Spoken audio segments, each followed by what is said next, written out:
This morning in today's checklist, we are talking all things peptides. You may have heard about those popular proteins that claim to help you look and feel your best. But what exactly are they and how should you incorporate them into your routine?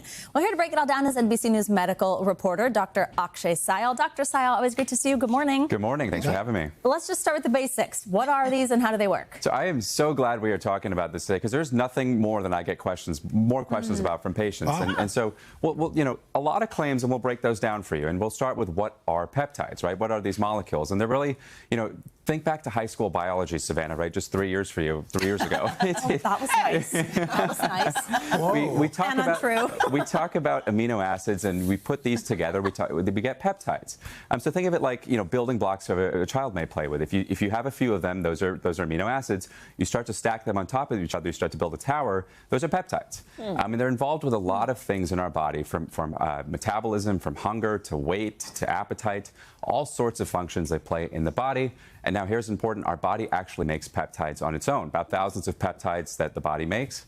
And they're really involved with a whole host of things that you know, we see in the body. And lastly, some are FDA-approved medications. You know, we talk about the wild, wild west of unapproved peptides, which we'll get to, but there are a whole host of FDA-approved medications that I prescribe, you know, all the time, that patients take with excellent results. Now, day to day, most of us are using peptides without even realizing it, right? What are some common ways we can get peptides? So I think the most common example here that people will relate to is the GLP-1 drugs, right? Drugs like Ozempic, like Wegovy, like Mounjaro. Those are peptide molecules. Those are extremely effective for weight loss, for blood sugar.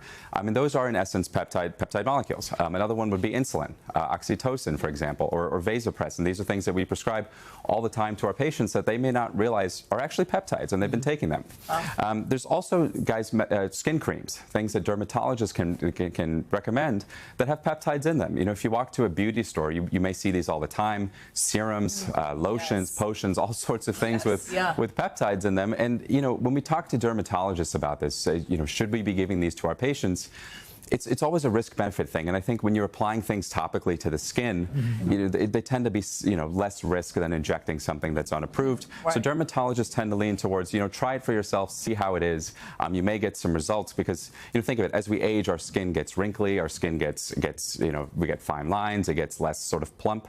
Some of these peptides may help boost that collagen production, boost that elastin production, and help with that. So Doc, why all of a sudden are we all talking about peptides? I mean, it's like you can't go anywhere without seeing something about peptides. All over Instagram and TikTok. I had an Uber driver once ask me about peptides when he heard that I was a doctor. Like, true story. They are everywhere. And so you were a doctor? He, you know, I walk around in a white coat in New York.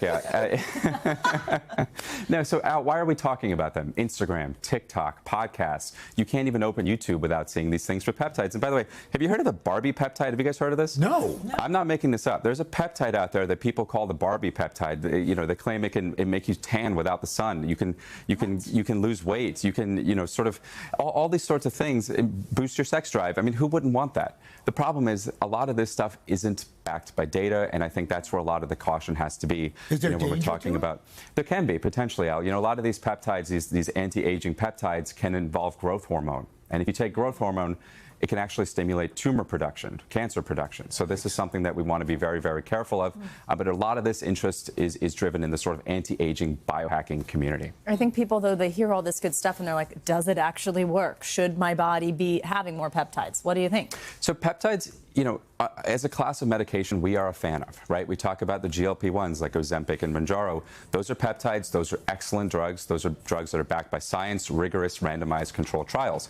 So if you're on those medications, this isn't me telling you to stop. Those are excellent to take. Where we get worried is the stuff that's unregulated. You know, a lot of these peptides you can just buy online and it'll say for research purposes.